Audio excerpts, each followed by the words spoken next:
सुंदरवन जंगल में एक मीनू चिड़िया और एक कंचन कौवी दो दोस्त रहते थे। दोनों फलों की खेती करते थे। अरे कंचन, मेरे दिमाग में एक सुझाव आया है। क्यों ना हम दोनों मिलकर फलों का व्यापार करें।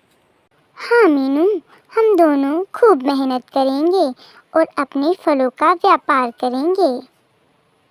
लेकिन कंचन कौवी बहुत आलसी थी। वह रोज कोई न कोई बहाना बनाकर फलों की खेती में हाथ बटाने मीनू के साथ नहीं जाती थी। मीनू अकेले ही सारी मेहनत करती थी। फलों के खेत में फल आने के बाद मीनू चिड़िया कंचन कौवी से कहती है, कंचन, हमारे खेत में फल आ गए हैं और आज हम दोनों मिलकर सारे फलों को तोड़कर व्यापारियों को बेच आएंगे। हाँ मीनू, तुम चलो, मैं अभी आती हूँ।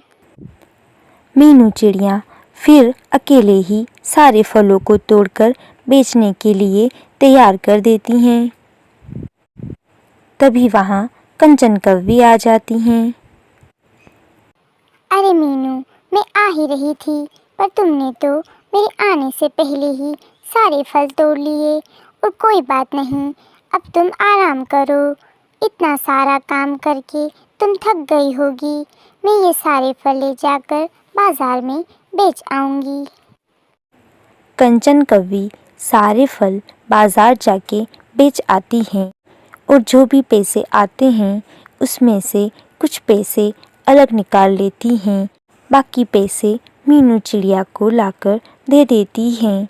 मीनू चिड़िया पैसों को आधा आधा कर दोनों में बांट लेती हैं। मीनू चिड़िया फिर खेत में जाकर मेहनत करती हैं। तभी वहाँ फलों का एक व्यापारी आ जाता है।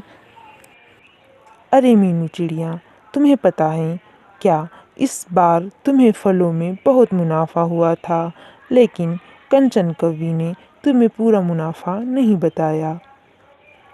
उसमें से कुछ पैसे अलग रख लिए थे। मीनू चिड़िया को यह बात जब पता चलती है तो वो कंचन कौवी के पास जाती हैं। अरे कंचन, तुम भले ही खेत पर मेहनत करने नहीं आती थी, पर मैंने कभी तुम्हें कुछ नहीं कहा।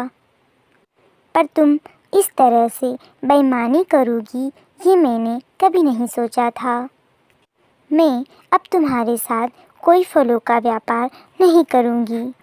जब तुम एक दोस्त होकर दोस्त के साथ बेईमानी कर सकती हो तो तुम्हारे लिए दोस्ती का क्या अर्थ हुआ।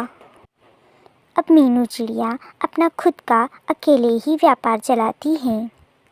इस कहानी से हमें यह सीख मिलती है कि हमें किसी के साथ बेईमानी नहीं करनी चाहिए।